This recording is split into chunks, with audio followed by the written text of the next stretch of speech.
आप सभी को मेरी तरफ से राधे राधे। जय सिया राम, हर हर महादेव। इस वीडियो में हम जानेंगे कि ज्येष्ठ पूर्णिमा कब है, ज्येष्ठ पूर्णिमा का क्या महत्व है और ज्येष्ठ पूर्णिमा की क्या कथा है, वो सब इस वीडियो में जानेंगे।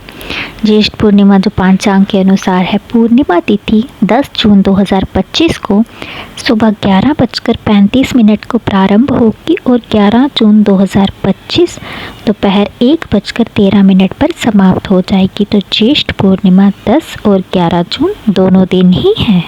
अब हम पंचांग के बाद जानते हैं कि ज्येष्ठ पूर्णिमा का क्या महत्व है।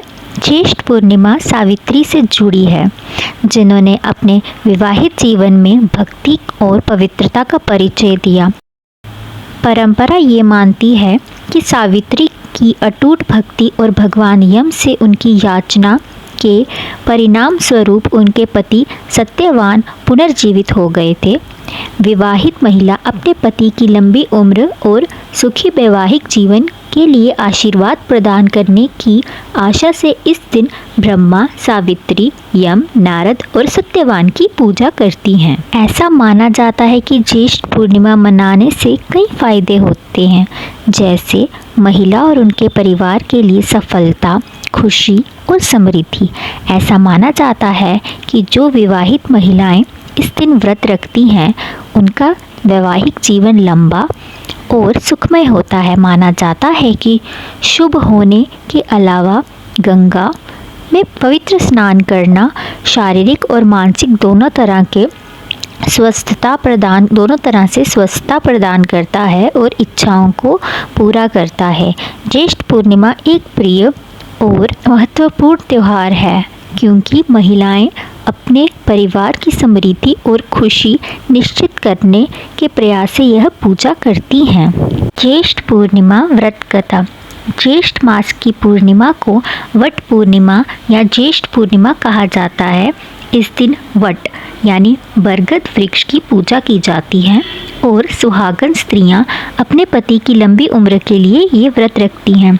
इस दिन सावित्री सत्यवान की पवित्र कथा का पाठ करना बहुत शुभ माना जाता है। पुरानी कथा के अनुसार सावित्री एक राजकुमारी थी।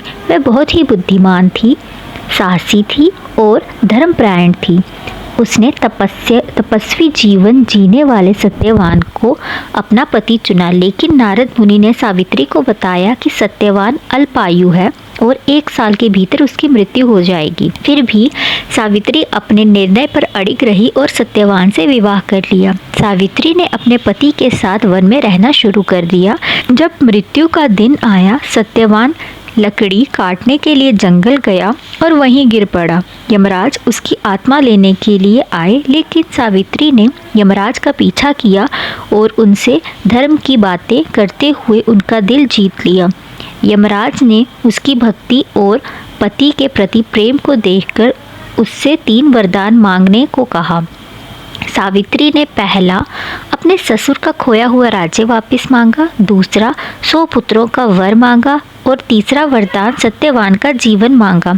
यमराज वचन से बंध थे, इसीलिए उन्होंने सत्यवान को जीवन दान दे दिया। इस तरह सावित्री की बुद्धिमत्ता, प्रेम और तप से सत्यवान को नया जीवन मिला। तभी से स्त्रियां इस दिन व्रत रखकर सावित्री जैसी नारी बनने की प्रेरणा लेती हैं और अपने पति की लंबी उम्र की कामना करती हैं। जानिए वट पूर्णिमा व्रत विधि। विवाहित महिलाएं सुबह होने से पहले उठती हैं, उत्सव की पोशाक पहनती हैं और व्रत रखती हैं। सूर्योदय के समय वे बरगद के पेड़ के चारों ओर इकट्ठा होते हैं। उनकी जड़ों पर फूल, अक्षत, हल्दी के साथ चावल और मीठा पानी चढ़ाते हैं। वह पेड़ की 3 बार परिक्रमा करते हैं। प्रत्येक परिक्रमा पर कच्ची सूती धागा बांधते हैं और फिर बड़ों का आशीर्वाद देते हैं। उपयोग किए गए कपड़े और श्रृंगार किसी बुजुर्ग विवाहित महिलाओं को उपहार दिया जाता है। अनुष्ठान का समापन विष्णु और लक्ष्मी को समर्पित मंत्रों से किया जाता है। तो ये थी ज्येष्ठ पूर्णिमा और वट सावित्री की कथा। मैं आशा करती हूँ आप सबको ये कथा अच्छी लगेगी और ऐसी ही और कथा सुनने के लिए मेरे चैनल को लाइक, सब्सक्राइब और शेयर करें। राधे राधे, जय सिया राम, हर हर महादेव। आप सभी को वट सावित्री और ज्येष्ठ पूर्णिमा की हार्दिक शुभकामनाएं।